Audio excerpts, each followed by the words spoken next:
네, 이 시간에는 그가 누구인지 알았더라면이라는 제목으로 하나님 말씀 전하겠습니다. 최근 경제 뉴스 중에 큰 이슈는 금리 인상입니다. 미국은 30년 만에 최대 폭의 금리 인상을 단행했습니다. 이로 인해 생활용품, 식료품, 기름값 어느 것 하나 오르지 않는 것이 없게 되었습니다. 신방 중에 만난 한 청년은 월급만 빼고 다 오른 것 같다고 얘기합니다.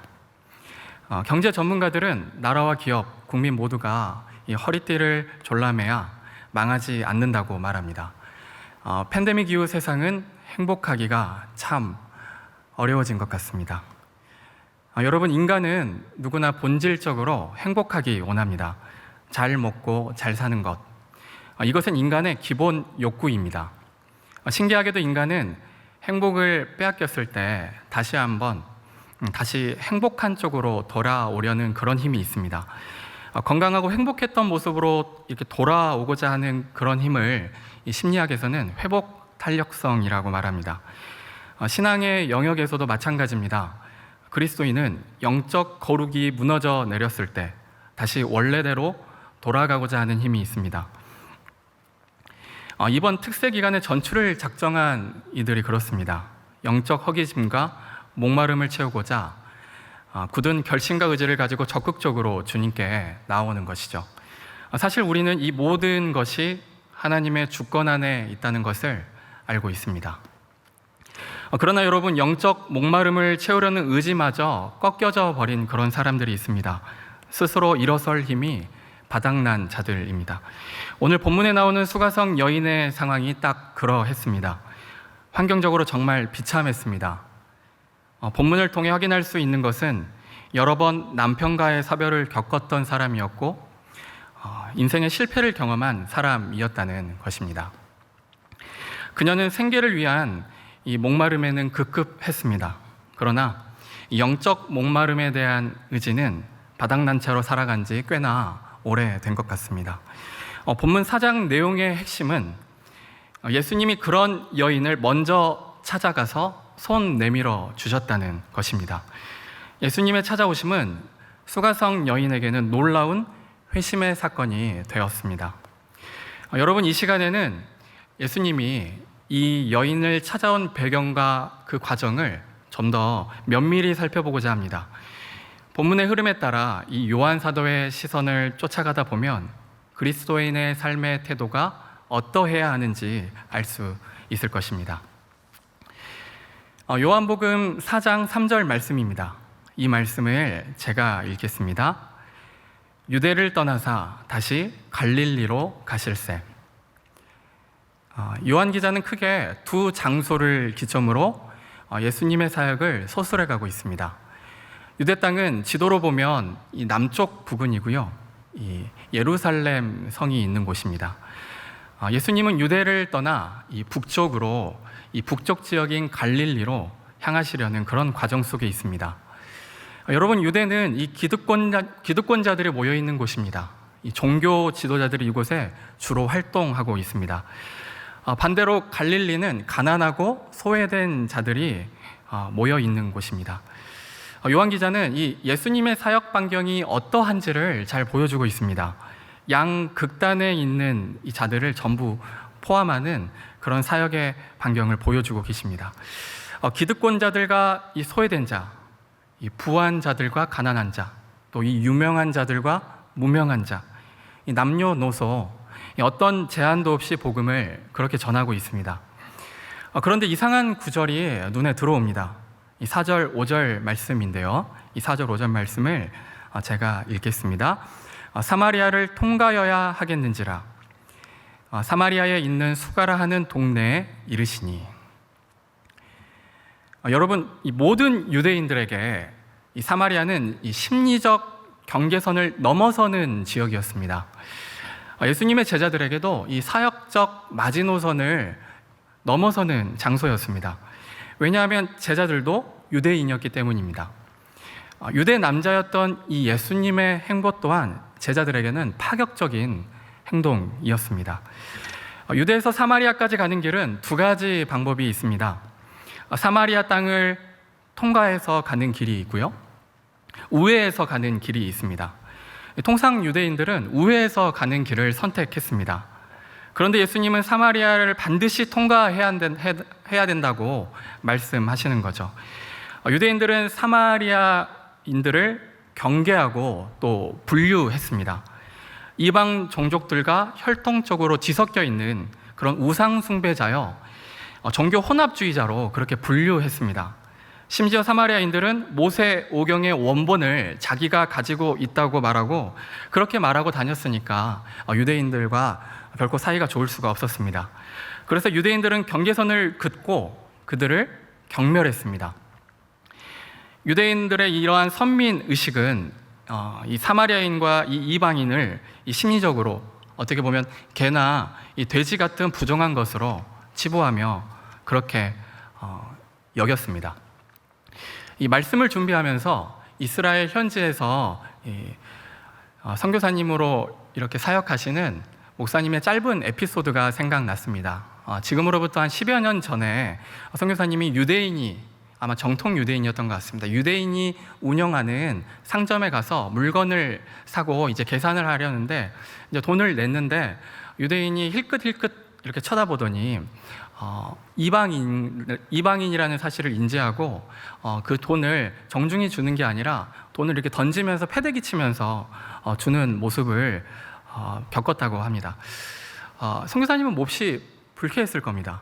이 사건으로 이 선교사님은 유대인들의 이 선민 의식과 이방인의 이 혐오가 이방인을 향한 이 혐오가 어느 정도인지를 체감할 수 있었다고 합니다.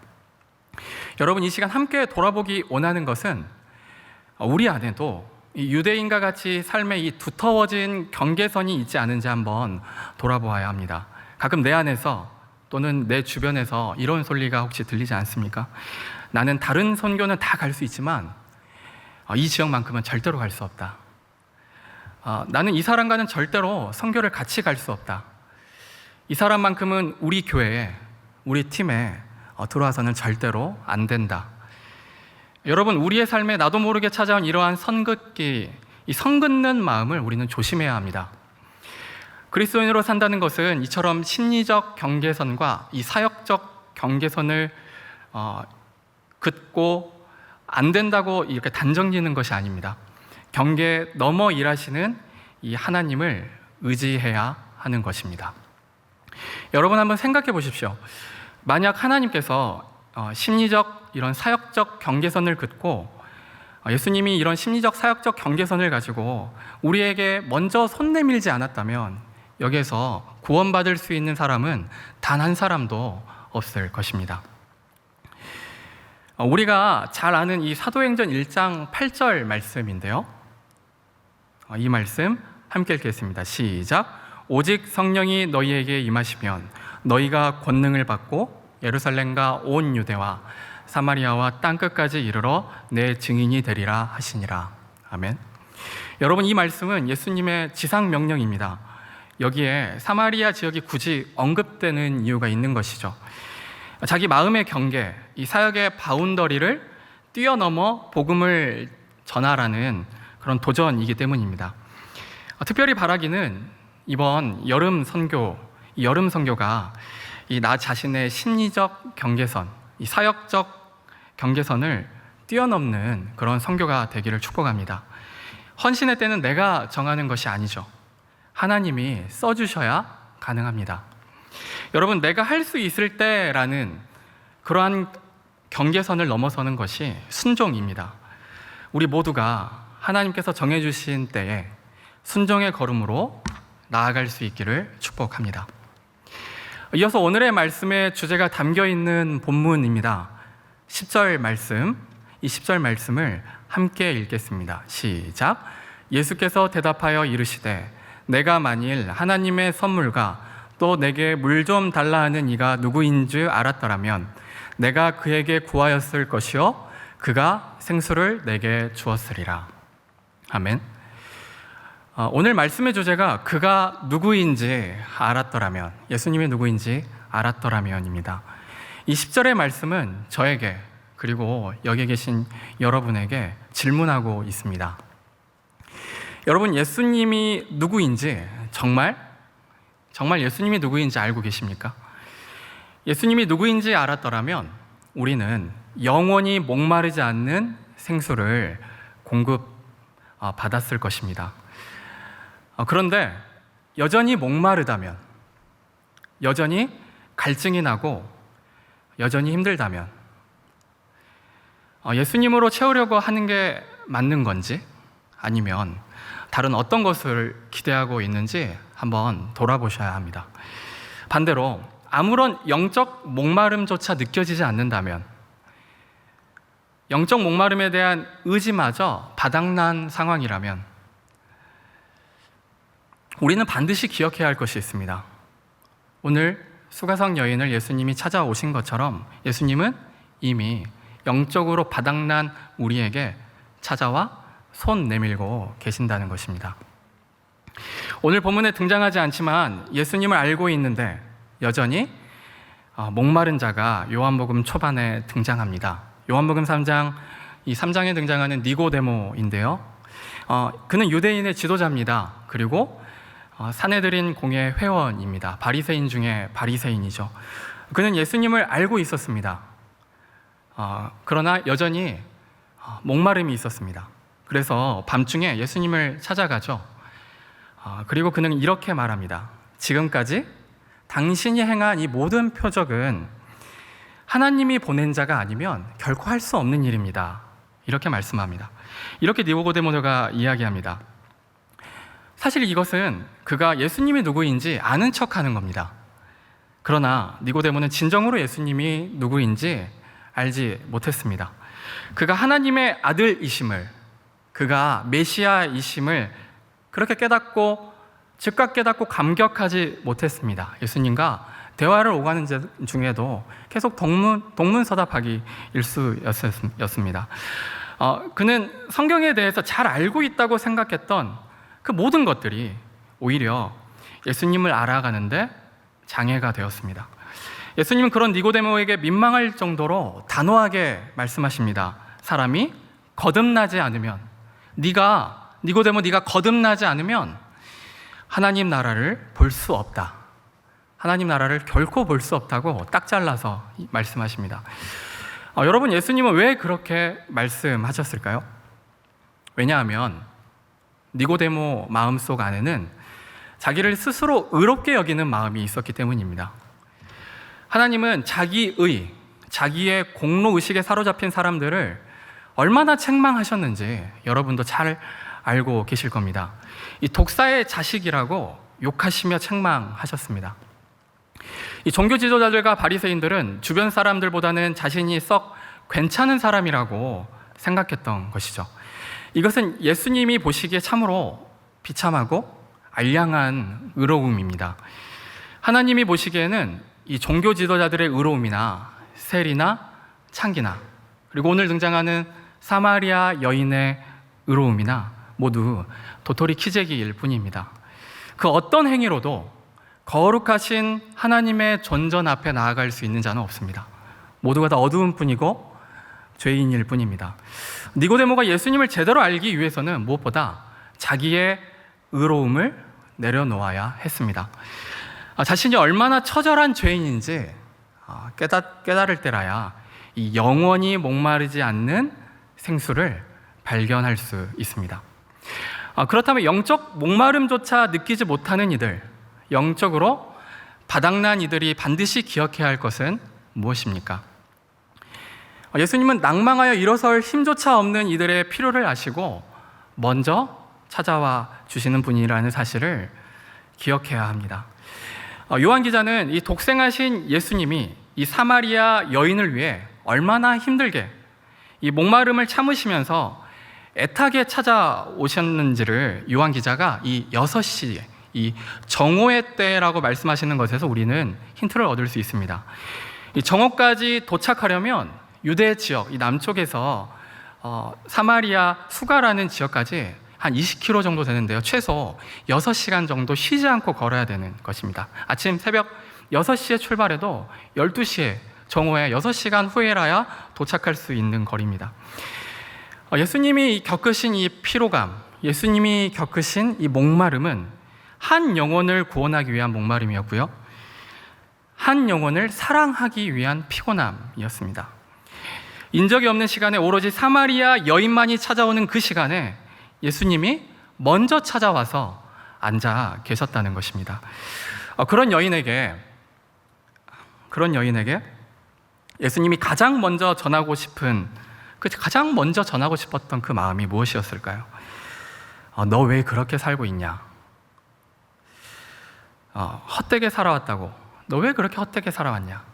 이렇게 책망하셨을까요? 아니죠. 오늘 10절에서 읽은 것처럼 예수님은 수가성 여인에게 먼저 찾아오셔서 하나님의 선물을 이야기하고 있습니다. 우리는 이 하나님의 선물을 이야기하고 있다는 것에 주목할 필요가 있습니다. 다시 한번 10절 말씀 한번 읽겠습니다. 이 말씀 제가 읽겠습니다. 예수께서 대답하여 이르시되 내가 만일 하나님의 선물과 또 내게 물을 좀 달라 하는 이가 누구인지 알았더라면 내가 그에게 생수를 구하였을 것이요 그가 생수를 내게 주었으리라.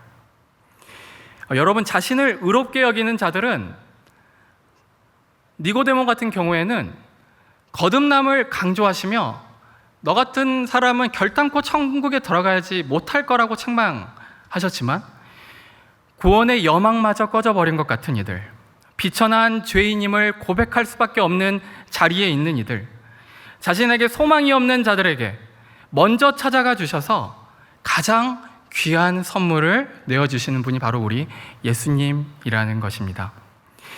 창조주 하나님의 아들이 먼저 찾아와 손 내밀어 주시는 그 사랑이 얼마나 값진 사랑인지, 얼마나 영광스러운 일인지 우리는 반드시 기억해야 합니다. 예수님이 손 내미신 사랑에 우리가 언제 반응할까? 예수님은 손꼽아 기다리고 계십니다. 요한계시록 3장 20절 말씀입니다. 볼지어다 내가 문 밖에 서서 두드리노니 누구든지 내 음성을 듣고 문을 열면 내가 그에게로 들어가 그와 더불어 먹고 그는 나와 더불어 먹으리라. 말씀을 마무리합니다. 여러분, 이 시간 이 말씀을 통해 우리가 그리스도인으로 살아간다는 것은 심리적 경계 그리고 사역적 경계를 넘어서는 일이라 배웠습니다. 하나님은 우리가 안전하다고 생각하는 그러한 틀, 이렇게 지내면 행복하다고 생각하는 틀, 이렇게 사는 게 가장 거룩한 일이야 라고 생각하는 틀 안에서 심리적 경계를 긋고 사역적 경계를 긋고 살아가고 있는 것은 아닌지 돌아보기를 원하십니다. 우리가 그 경계선 안에만 머물러 있다면 바리새인과 다를 바가 없습니다. 여기가 좋사오니 둥지를 들고 경계선 안에서만 샬롬을 외치는 사람, 자기의로 똘똘 뭉친 사람은 영적인 비참한 이 지경에 이를지도 모릅니다. 여러분, 우리는 영원한 생수를 주셨다는 그 사실 하나에 목말라야 합니다.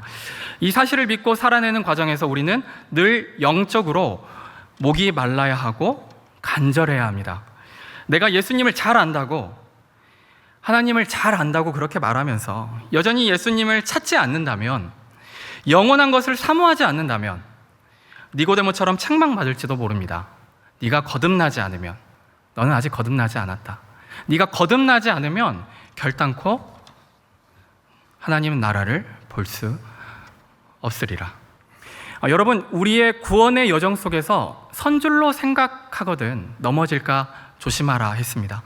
풍부함에 처하든지 비천함에 처하든지 늘 영원한 것을 사모해야 되는 마음이 우리에게 있어야 합니다. 여러분, 또 한 가지 우리가 기억해야 할 것은 우리는 모두 영적 사마리아인이라는 것입니다. 더 이상 비참할 것이 없는 죄악된 존재라는 것입니다. 그럼 우리에게 먼저 찾아와 손 내밀어 주신 예수님께 감격할 수 있기를 소망합니다. 감격할 뿐만이 아니라 주님이 우리에게 허락하신 선교 현장에서 선교적 제자로 살아가시기를 축복합니다. 여러분, 선교 현장에 가면 반드시 열매가 있습니다. 가장 먼저 나를 향한 예수님의 사랑을 깨닫게 됩니다.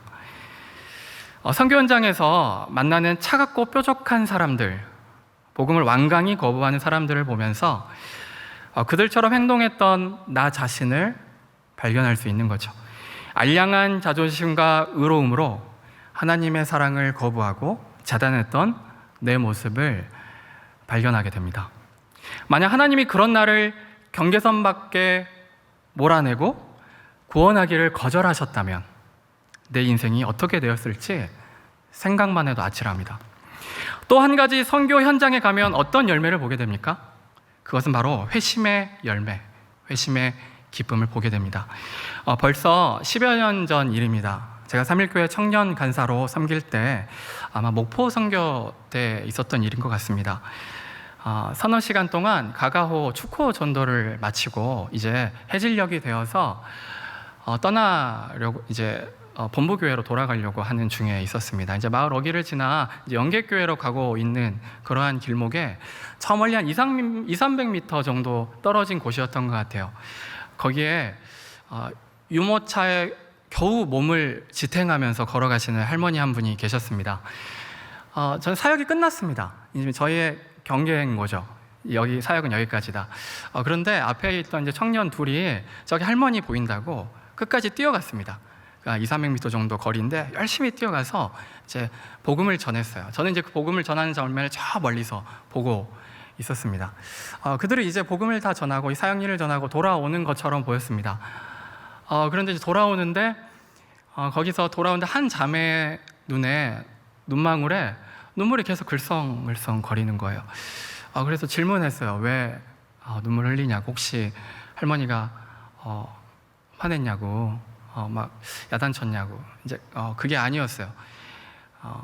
할머니가 복음을 듣더니 왜 이제야 나를 찾아왔냐고, 어떻게 이렇게 기쁜 소식을 이제서야 나한테 전해주는 거냐고, 너무너무 고맙다고 손을 잡으시면서 할머니가 감격하시면서 우시는 거였습니다. 그 장면을 보고 그 자매가 울지 않을 수가 없다 했습니다. 복음의 감격을 맛보는 거죠. 우리의 신앙생활에 이 복음의 감격이 반드시 필요합니다. 우리가 선교 현장에서 누릴 수 있는 열매는 바로 이러한 복음의 열매를 맛보게 하신다는 겁니다. 하나님이 나를 가장 먼저 찾아와 주셨을 때 맛보게 하셨던 그러한 복음의 감격, 우리는 이 감격을 가지고 살아가야 합니다. 우리가 24시간 얼마나 하나님을 의지하며 살아가는지 모르겠습니다.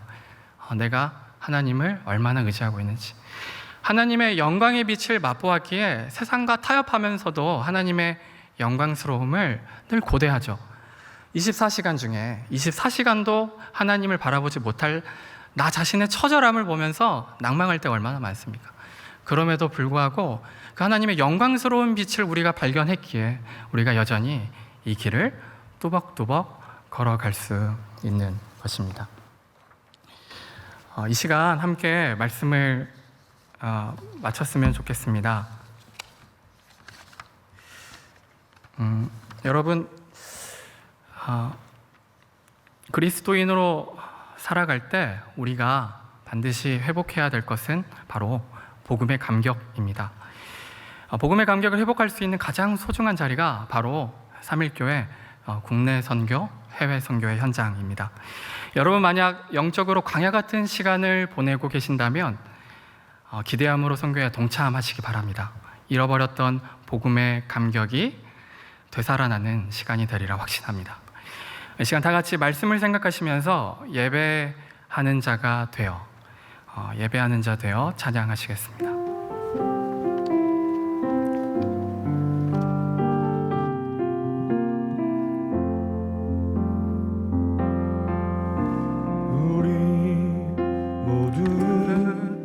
예배하는 자 되어 온전히 영과 진리로 주를 예배하자.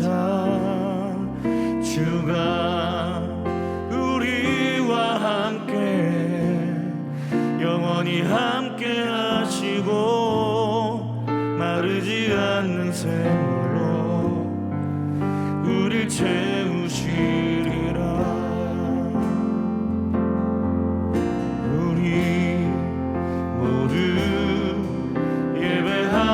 자 되어